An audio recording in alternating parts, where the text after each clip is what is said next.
So where we left off was we made a purchase order, right? We made our inventory part item, and now we created, using the items, we created a purchase order. Now, what happens when a purchase order is made? So if you read in the book, it does tell you that a purchase order is going to be a non-posting transaction.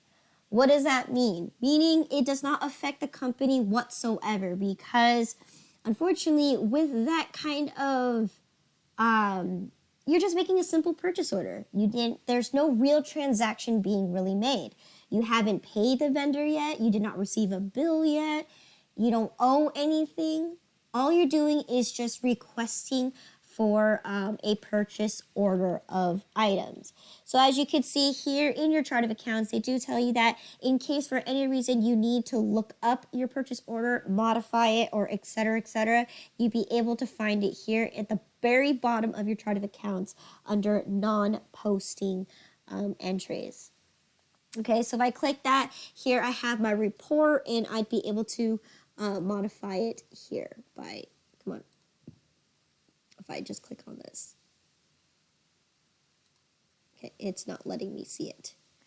But I should be able to click on it and be able to revise it in case I need to cancel it or anything other than that. But in this case, I'm not going to cancel it because I need to show you what happens next after that.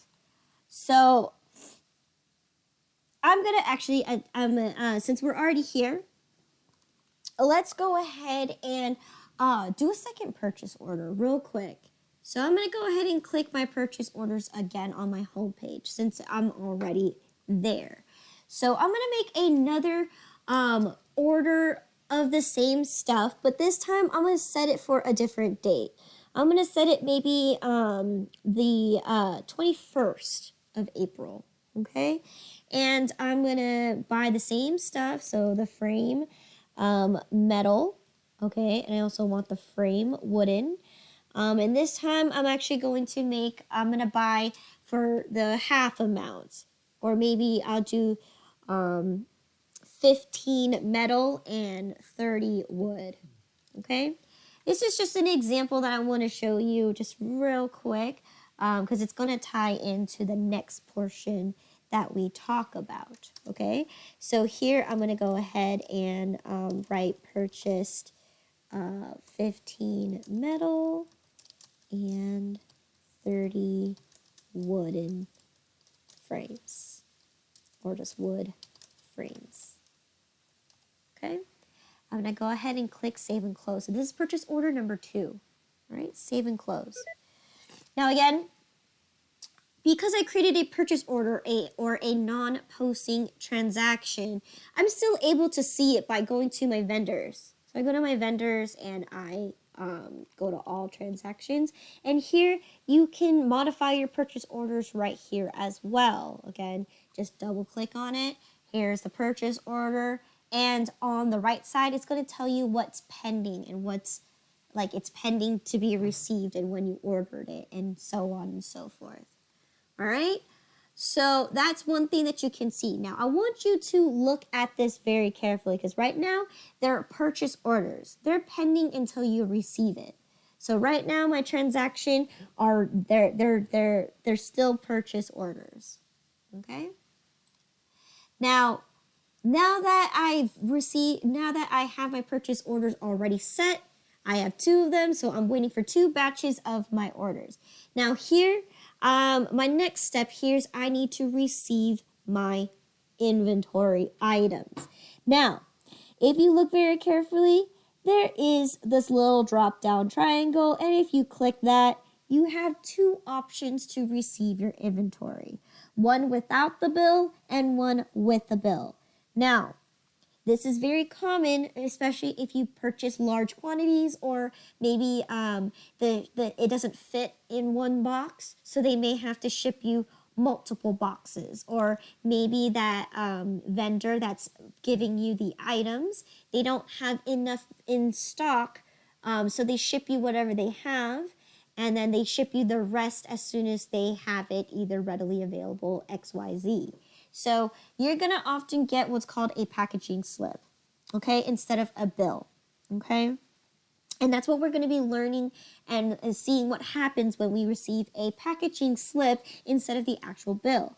So before I do that, you could receive items obviously on your home page.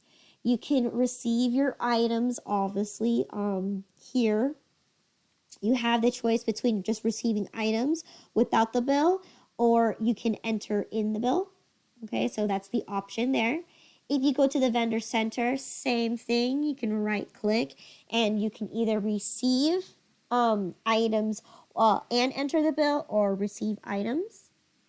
Okay, same thing if you go to manage transaction at the bottom. Okay, you can either receive items. So what and you'll see what it's called. It's called an item receipt, or you can receive a bill.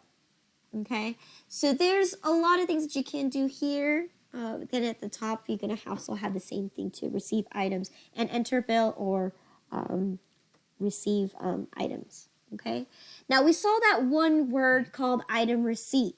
So when you receive a bill, or when you receive your items without the bill, okay, you're gonna see that in an item receipt's gonna show up.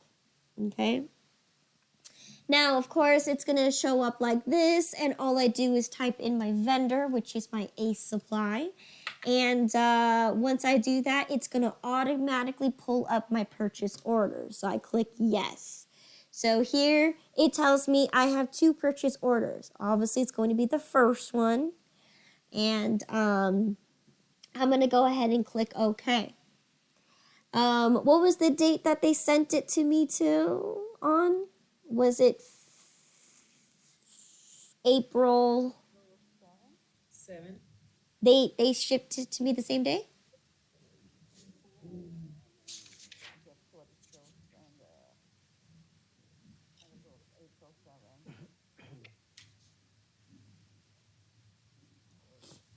It's okay. I'm gonna make it up because realistically, purchase orders, they never ship it you same day. So I'm gonna say 3 days later. They shipped it to me on the 10th of April. Reference number. So this is where you can go ahead and utilize either your purchase order number, or you can utilize some kind of sequence to make sure that you reference or match your bill to your purchase order. So in this case, I put PO for my purchase order, that this came from purchase order 2019-1. Okay, and here the amount is set already. Now, oftentimes when you actually get a a shipping slip, oftentimes you either get a portion of the amount, you never get all. So in this case, this one is going to be for half the amount. So I'm only receiving half of the inventory items because that's all they had available, and now they're back stocked. So they have to wait till the next shipment, or we have to wait till our next shipment is available for us to receive it. So here I went ahead and validated that I received half of the items. Okay. Once I've done that, okay, and I recognize that the amount is correct, right? I'm only receiving half the amount. I'm going to go ahead and click Save and Close, okay? Once I do that, and I go back to my vendor center, check this out, okay? Back to my vendor center, my purchase order has now become a item receipt. And notice, look here too. If I click my invoice, it's going to tell me that, hey, I'm on the right side. It says I've received half of it already. Okay, well, it doesn't say here, but it says that I should have received half of it already. Okay, so I'm going to go ahead and go to my purchase report, or my purchases report, and it's going to show me that I have a remaining of items left pending. So let me go to purchases. I believe it's inventory summary, purchases by vendor, item summary. Okay. And the date, I'm going to just do all. So as you can see here, it tells me that I've only received 10 of the metal frames and 20 of the wooden frames. So right here, it shows me that this is what I'm pending. Okay, I'm pending that I still have to receive the remaining of what I've ordered. I ordered 40 of my wooden frames. I'm still pending 20. So this is an open purchase order, right? It's still saying I still have to receive the rest of the amounts. Okay, so that's really cool about this. Oh, I think, no, cancel. I hit the wrong button. Okay, so again, here I received half of the other items. Okay, now I'm pending on waiting for the other half to come around. So what's going to happen is right now it's an item receipt. So I'm going to go ahead and click this and enter in that I received the other half of the items. So again, I'm going to do item receipt, and here it's already a supply, and I'm going to hit my tab, right? And it's going to say you have a existing purchase order available. Is this it? And I'm going to say yes.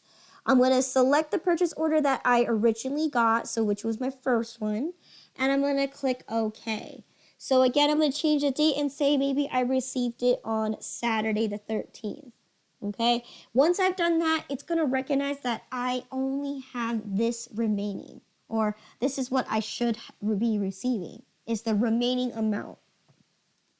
And then I'm also going to say purchase order 1219 1-2, right? Because it's the part 2 of part 1. Okay? Or whatever sequence you want to place it as. You could do purchase order 1.5, whatever it is. I'm just going to leave it at 1-2. You can name it whatever it is. And this is me receiving the other half of the inventory items. And I'm going to go ahead and click Save and Close. Once I do that, now, as you can see, I have two of them are item receipts. All right, and these are the purchase orders for purchase order number 2019-1. All right. Now, once I've done that, the next step is going to be, as we look on our home page, is to go ahead and enter the bill against the inventory. So when I go ahead and click this, what's going to happen is what I'm essentially doing is I'm going to convert the item receipts into bills. So here I select my vendor, which is going to be a supply, and I'm going to just select one. So in this case, you can only do one at a time. They don't allow you to select multiples. So in this case, I'm going to select the first one. All right, and I'm going to click OK. So now my item receipt becomes a bill. All right, it's going to fill me in with what I owe, but also what terms they given me. Other things I want to do is make sure I check that this pans out, that I'm converting my item receipt for purchase order number 2019. There it is. The date is going to be, I'm going to choose it's the 13th because I received everything. So here you go. It just notes that I received 20 of the items and the 10. So it's only going to recognize half.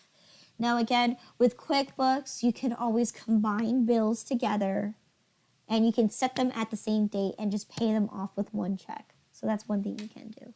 But when you do receive two separate shipping packages, again, you are actually unable to combine the item receipts.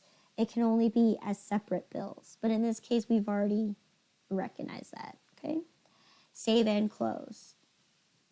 And then it says, you have changed the transaction. Do you want to save? Yes.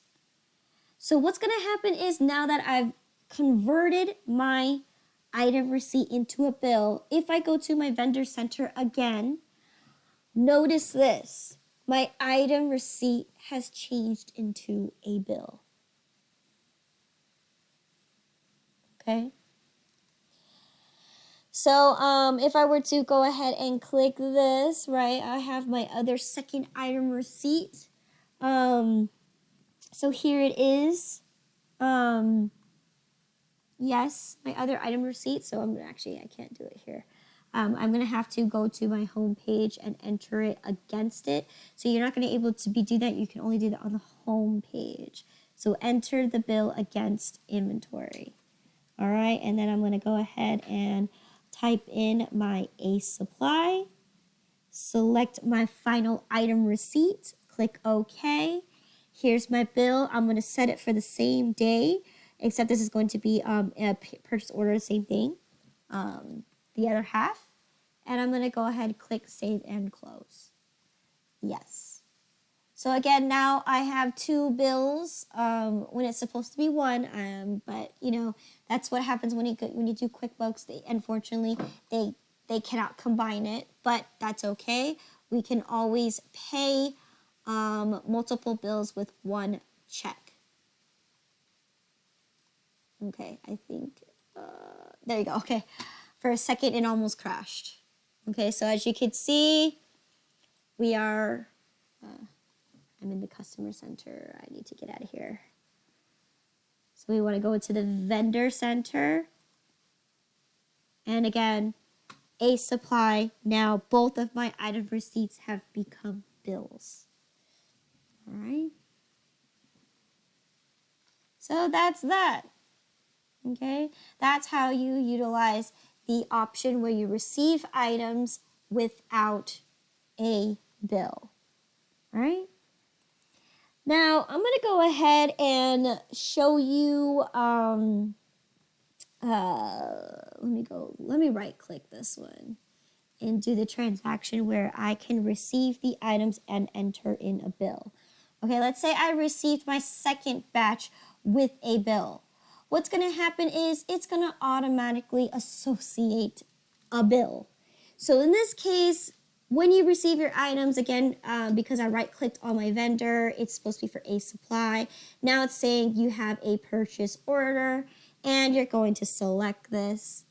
Okay, and you received these items, and I'm going to say, since I purchased it on the 21st, I received it on the 25th. All right, and I'm going to name this as Purchase Order 2019-2. Okay, and this will happen. So the first one was I had to go through hoops.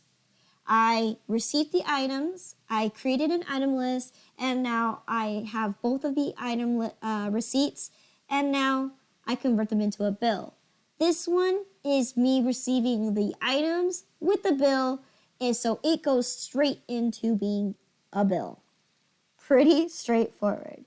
Save and close. So again, now I have 3 bills with 2 purchase orders, and that is how you receive your inventory. So right now, I don't even have a clue what's in my inventory. That's okay. What I can do is I'm able to see how much inventory I have, but let me see. As far as going into my actual inventory center, I'm not able to actually do that. So if I go to my chart of accounts, obviously it's not going to give me a list of everything. But if I go to my chart of accounts and I go to my inventory asset, where are you? Inventory asset. The inventory asset here. If I were to go ahead and double click this, it's going to show me that I just had 2 things that came in, right? I have one for these amounts, and that it's been entered in for February, for February 25th, right here. So this shows me of my transaction that I've actually received the inventory and that I actually have it in there. Now, if you want to look at quantity, what you're going to do is you're actually going to go up to your reports, and you're actually going to go to inventory and items, or inventory itself, okay? And you're going to do either a valuation, a stock status, or you can actually look at it. So stock status is going to be how much you have available in your items. So as if I go ahead and click all, as you can see, if you guys remember really vaguely, I have a total of 25 items, and I have now on hand 57 of the metal frames, and I have 70 of the wooden frames. So again, if you guys remember, I purchased 40, and then I purchased an additional 30, and then the metal frames, I did 20 plus 15. But in this case, I already had pre-existing metal frames. I just created the wooden frames recently. So those are my inventory items that my list of how much I have left available in my inventory as of right now. Okay, those are the availabilities. So again, in order for you to do your cost of goods sold and whatnot, of course, we looked at this when we sell an item. So if you sell an item to a customer, right, by creating an invoice, let's say I'm selling this to, maybe I'm going to sell a picture frame to Bob Mason. We'll just throw him in there randomly, right? Same thing down here, right? In order to utilize it, let's say I would just have to list the item here. So I would type in my 5x7 metal frame, and I'm going to say he purchased 3 of them. And then he purchased 1 of the wooden frames. Okay, so 5x7 wooden frames. Right? Once I've recognized this is all true, I'm not going to fill this one out per se, but once I've done that and I've invoiced him and this is his amount, he is going to get taxed at Santa Clara because these are actual products. So I'm going to go ahead and click Save and Close. Now, if I go back up to my reports, okay, and I go to my inventory and I do my stock status one more time by item, what you're going to see is it automatically updated it. I sold 3 of the metal frames and I sold 1 of the wooden frames, and it automatically updated it for me without me having to do anything. Okay? All I did was sell my items, and they did the accounting behind the scenes. They pulled everything out from the inventory and they placed it in the cost of goods sold. So as you can see, it is sold there. Now, and that's how you get to check up your amount of inventory items that you have at any given time. Now, of course, if you for 2018, you will have your inventory center, so you will have a balance, and you get to have your quick look overview of your quantity at any given time. But this is how I'm able to see it without using the inventory center. Okay. Now, of course, if you do your readings, QuickBooks Pro Premier and Accountant, they are the only ones that can only calculate average costing. Okay. For those who are in accounting, who were in accounting and will go into accounting, we are actually going to be diving into looking at 2 other costing methods. We're going to be looking at first in, first out. First in, first out is usually typically like grocery stores, right? You have products that you buy in batches. Obviously the ones that you first purchase, they have expiration dates, so you definitely want to sell those ones first. Where things that have a longer life shelf, you may want to do it as LIFO, which is last in, are usually the first out. Things that have like a long shelf life, you don't really care. Or maybe you have a newer model coming out, so usually that batch will sell out a lot quicker. Things like that, and we'll learn about that in accounting.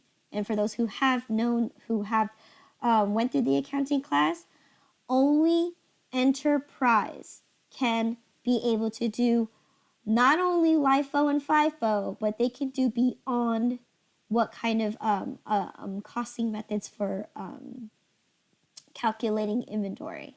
So if you read in the book, there's other ones I've never even heard of, but only Enterprise can do LIFO, FIFO, and other than that. Only Pro, Premier, and Accounting can only do average costing. So make sure you read upon that because you may be asked that question. Okay. So again, that's what I want to see is here I have a total of 54 and 69. Okay. Now that I've looked at how to sell an item, right, and how to use my items to utilize that part, the next section I do want to teach you is for any reason that your inventory items may lose or actually wait, there's one more thing. Oh wait, no, I already showed you that one.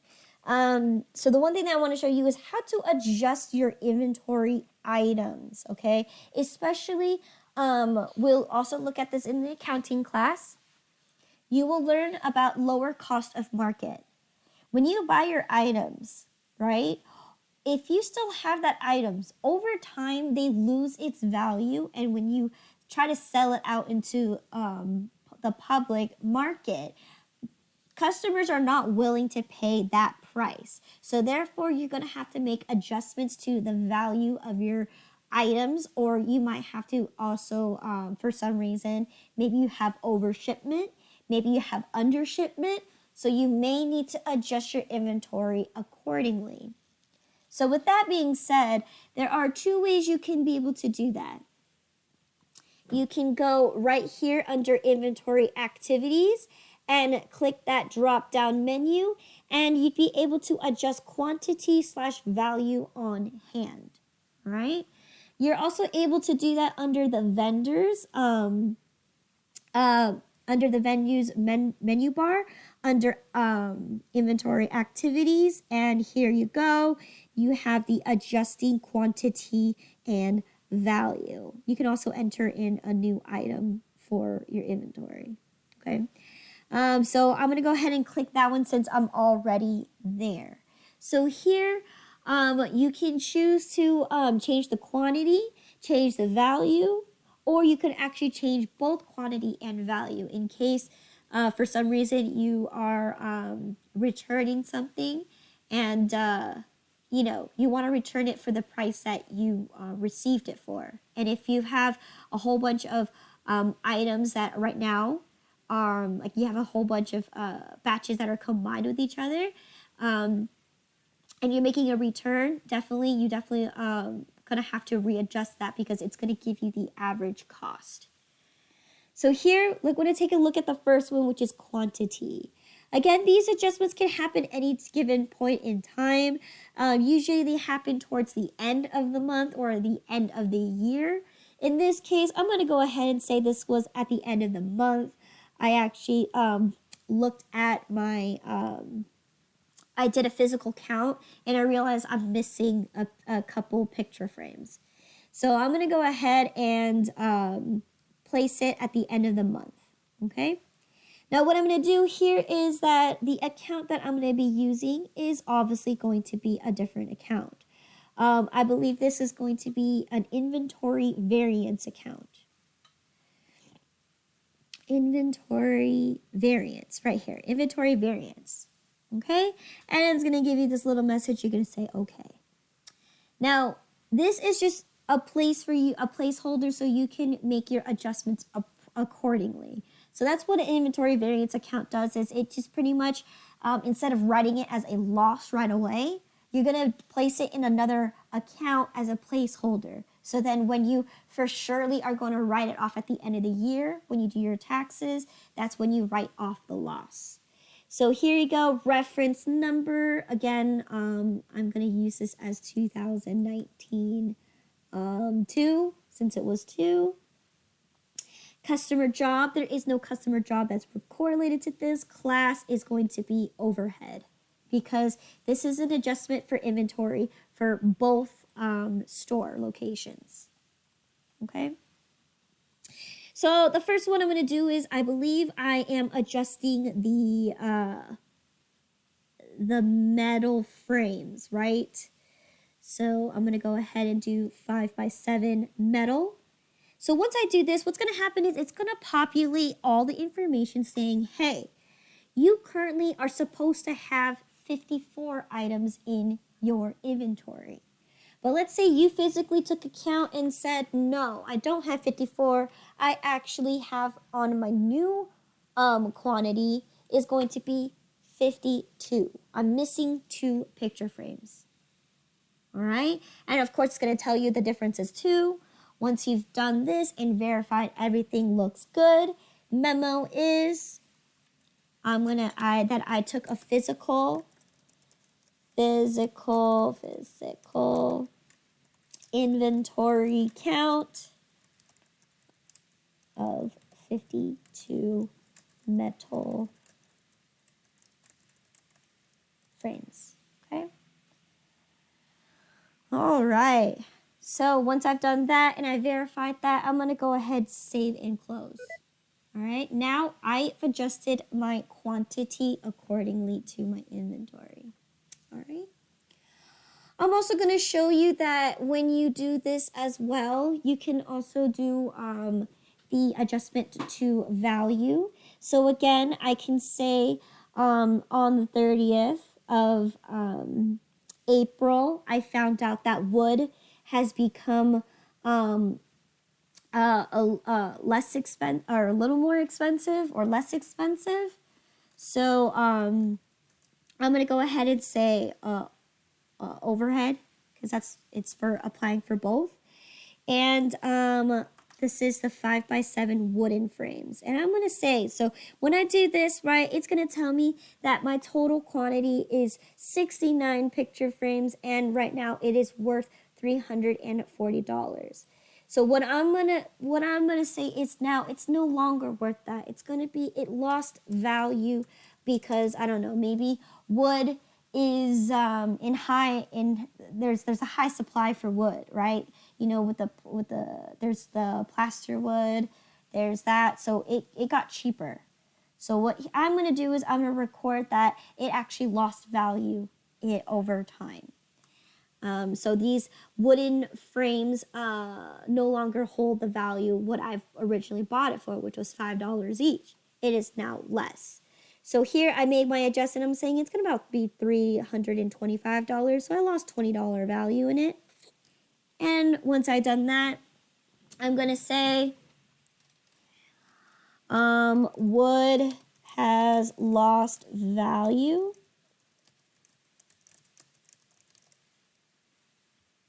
Okay. And then I'm going to go ahead, click save and close. So now my new adjusted amount is going to be for $375. So if I go to my reports and I go to my, again, to my inventory and I do my item status, stock status by detail or by item, sorry. As I can see here, it shows me exactly that now for my metal picture frames, I've adjusted it from 54 to 52, okay? And then I'm gonna also do the value. So inventory, valuation summary. So if I click this, it's gonna show me the value of my item. So my wooden, right? It originally cost me $5 because I revalued it at $325. It calculated saying that now it's worth $4.71. Okay?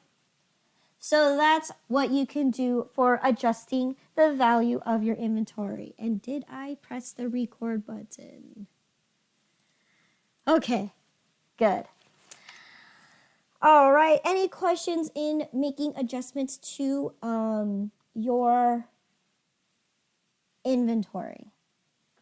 Yeah, I do have a question. Yes. What about when you have those promotions?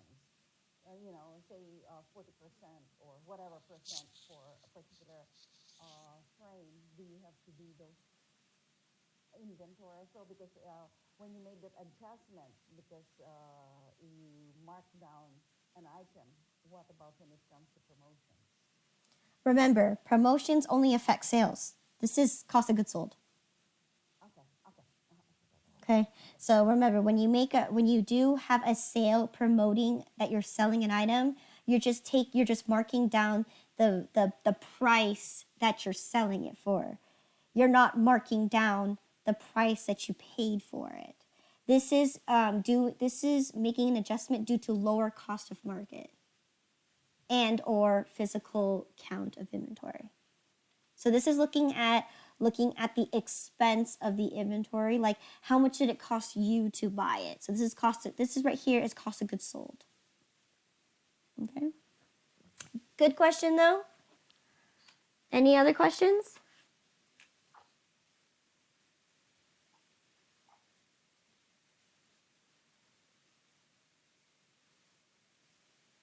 All right. So let me look at the time. So right now it is 10:45. So what I'm gonna do is I actually have some time to show you how to create group items. Okay, so I talked about average costing. I talked about what happens when you reevaluate your inventory.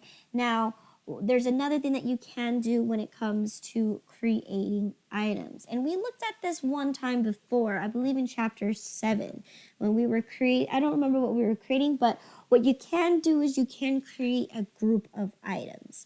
So oftentimes what you normally would do is that when you create this group item or when you have a sale of a product, usually you have like some kind of bundle package that customers are like, you're enticing your customers to want to buy the bundle because it's cheaper than buying it individually. So that's what we're going to do here. So in this case, we're going to create a group item.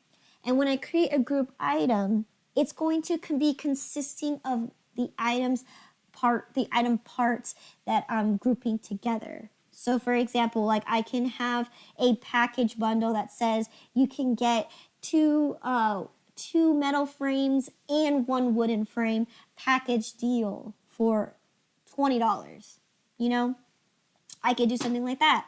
Or I can create a group item that ties in a service and it comes with a picture frame. So I can say, if you buy this package for a 3-hour, if you purchase three retouching hours, I will throw in a free picture frame. No extra charge, but obviously, that's based on what your selling tactics is going to be. So with that being said, you can create group items. Now this is very similar to inventory assembly, which I'll talk about after creating this group item. So here in this case, we want to group together a little bundle package that customers can have. And it's going to be, I believe it's retouching 5 by 7 frame picture. Okay, so this is going to allow me to be able to enter in my items. So I have to create them in order to group them together. Okay, so same thing with the sales tax group. I remember we did that, right? You have to create the individual sales tax item first before you can group them together.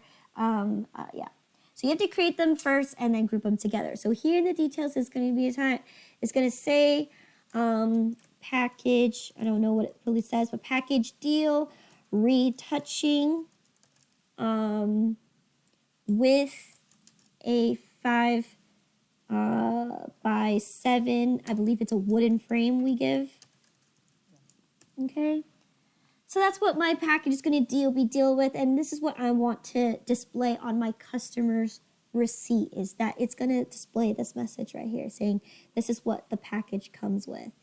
So again, I want to make sure I print this item on the group, meaning so when you have this specifics, right, customers like to see what does the package entail, right? If I decide to buy this, right, and I don't know what I'm getting out of this package, I'm not going to accept it. I want to make sure that I know what I'm paying for and I get what I want.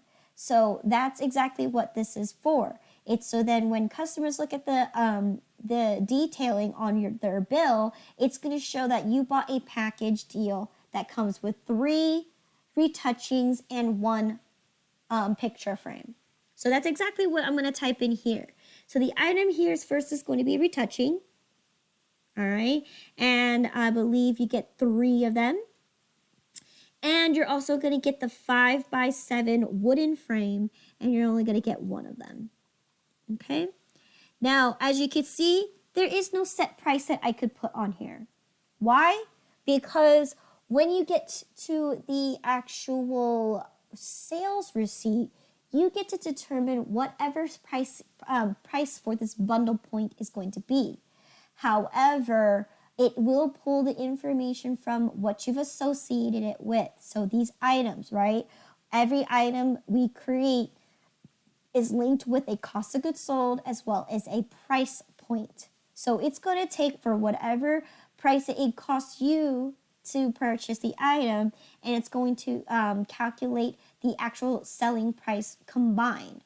So for the retouching, I don't know what it was, but I believe it was like $95. And then the wooden picture frame, we charged $9.99. So when I do create a sales receipt, it's going to give me the 2 different prices combined into one. And what you can do is you can modify it on the sales receipt, sales form, right? Depending on invoice or sales receipt. You can modify that and change it to the price that you want this bundle package to be. Obviously, you're going to do it for a lower price because it's a bundle. That's what you're trying to do. You're trying to entice your customers by saying, buy my package because you'll get more value out of it. Okay? But in this case, you cannot set a price point. All right? And we're going to click OK. So here it is. I have my retouching 5x7 picture. All right, and then I'm gonna go ahead and test that theory when I say I'm gonna let's create a sales receipt. Okay, so I'm gonna go ahead and test that theory to see who's willing to buy it. So I'm gonna pick on Mr. Bob Mason again. Bob Mason. Oh, that's Ron Berry. Okay, that's fine. Ron Berry works too. Class, I think he's San Jose. All right, so let's see. He bought the retouching 5x7 package, right? Here you go. It drops down on his receipt, the detailing in what the package includes. So as you can see, it includes 3 of the retouching and it includes 1 of the picture frames. So yes, I was right. It was $95 per retouching, and it's $9.99 for the actual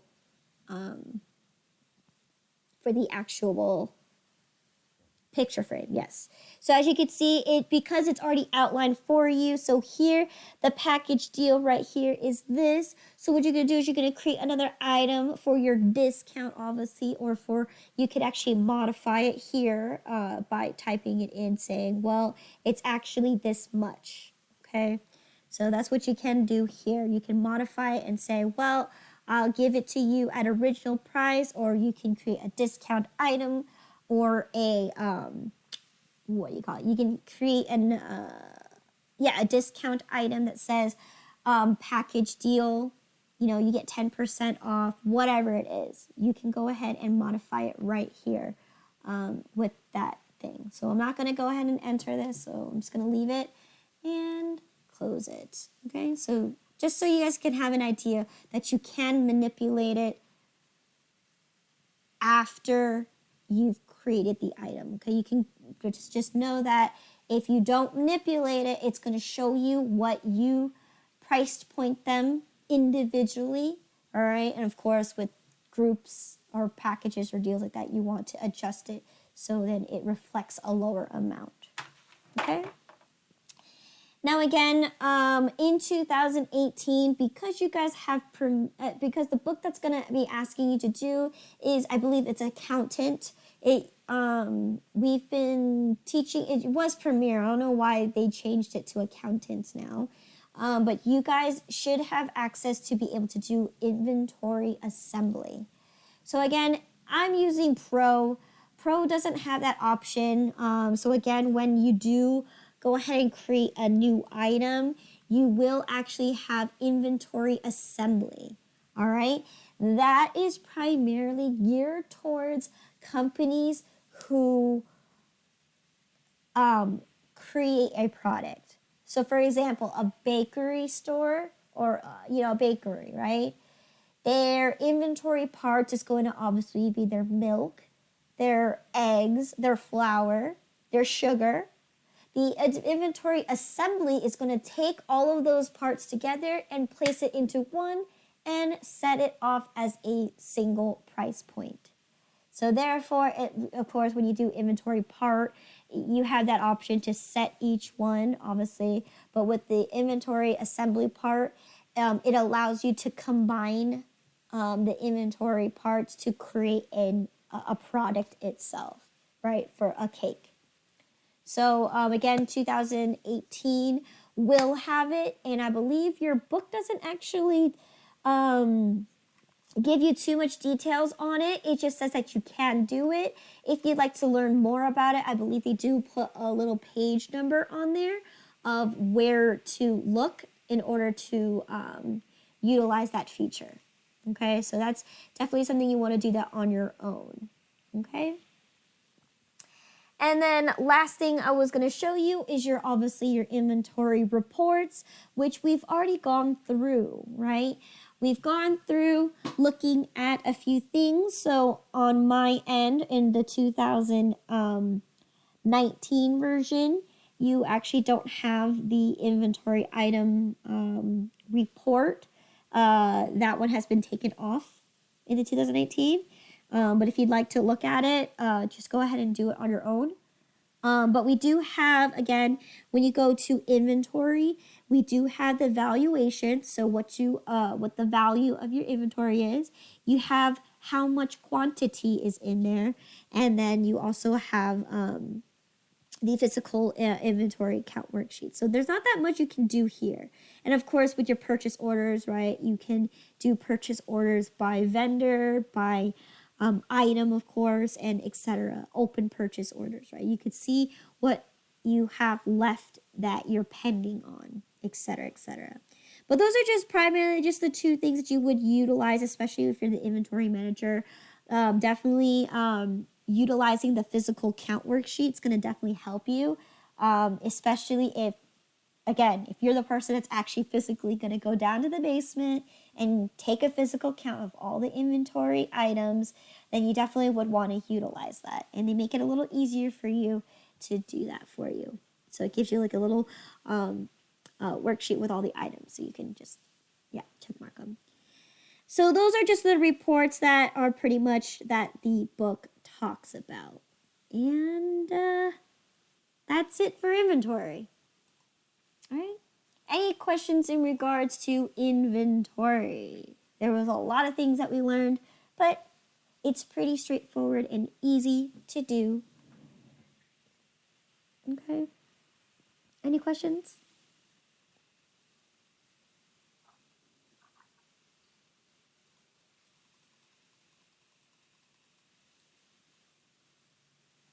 No? Okay, so let's go ahead and go over the review questions. Okay, so again, select the best answer that applies. Okay, all right, so if your vendor ships more than you ordered, okay, on a purchase order, okay, or basically an overshipment, what should you do?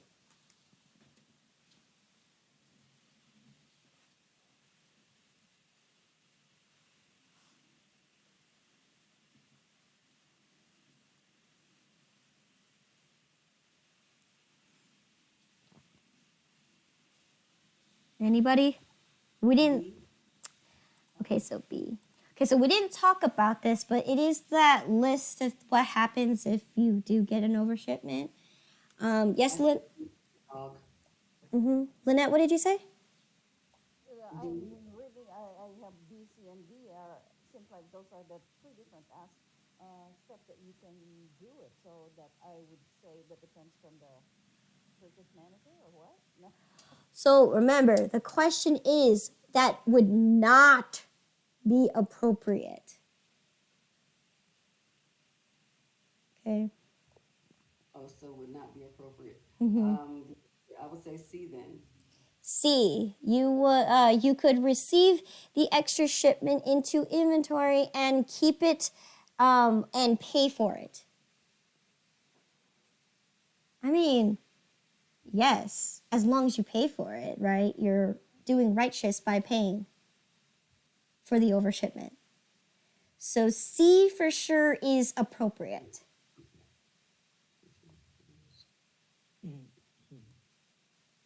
But the question says would not be appropriate. Mm-hmm.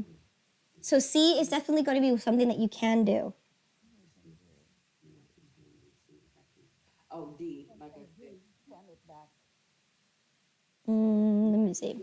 The shipment into inventory and then send it back and record a bill credit into QuickBooks. Okay. All right, so this is actually a confusing one. The correct answer is actually B. Now, I did think about this one too. D could be a potential answer, but actually this is an actually okay answer. Yes, you can do it, but I wouldn't say it's not as bad as B. B is like just straight up receiving the items and that's it. And you're just updating your inventory. You're not going to pay for it. So B is actually the one that would not be the most appropriate. Okay? So in this case, is the question here is most or best answer. So D is something that can be a little fishy. I had some doubts about this one too, saying D could be a possible answer. And I agree, it should be one of the answers. Because again, you would receive the extra shipment, okay, and then ship it back. Okay, what's the point of that? And you get a credit for it? That does not sound right. Right? You received items, you received too many items, and you're going to ship it back and credit yourself for it? So, yeah, I think D could be a potential answer, but the answer is indeed B, because you would just take the inventory and you wouldn't pay for it and just add it into your inventory. That's wrong. That's very wrong. Okay. Question number 2. Okay, when setting up a group item, where do you enter in the sales price? A. You said A? We have no sale price for group item, right? There's no sale price for group items, so where do you actually adjust it? It's C. C, yes. The group item does not have a sales price field.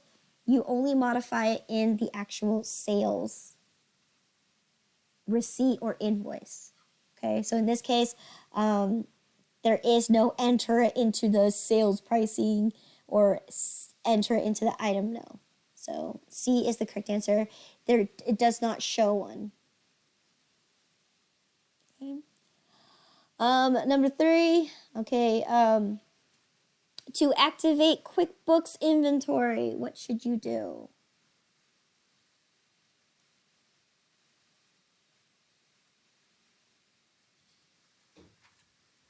D.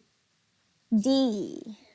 Okay, select the edit menu, then select preferences, then click on items and inventory. Yes, pretty much exactly what to do. Okay. Number 4, okay, the inventory asset account. B. Okay, so we got one person saying B.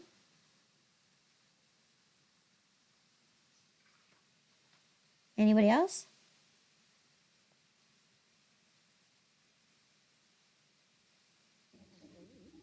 D. Increase when inventory purchased.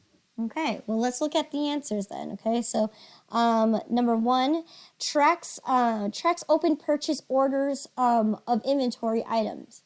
Is that what an inventory asset account does?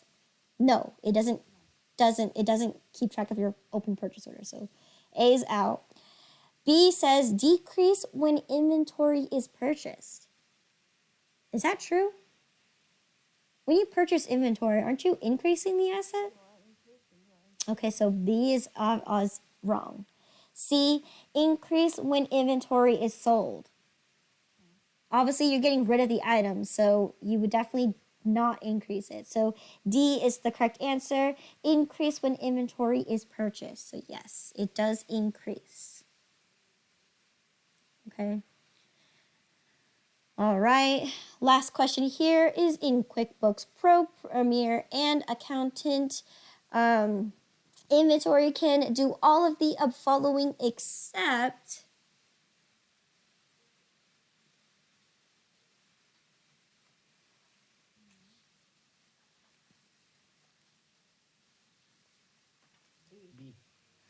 B. Yes, use the LIFO FIFO method. Okay, which one can do that?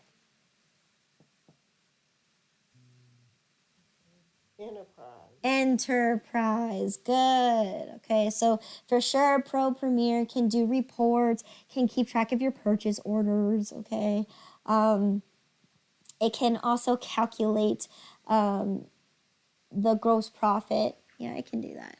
So B is the correct answer. It cannot calculate the LIFO FIFO. Only Enterprise can do that. All right. So good job, everybody. It is 11:02.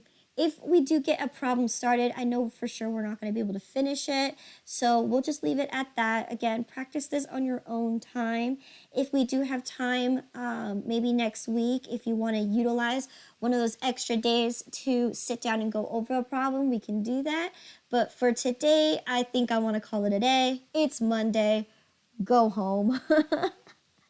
And I shall see you tomorrow. Tomorrow's going to be talking about time and billing expenses, okay?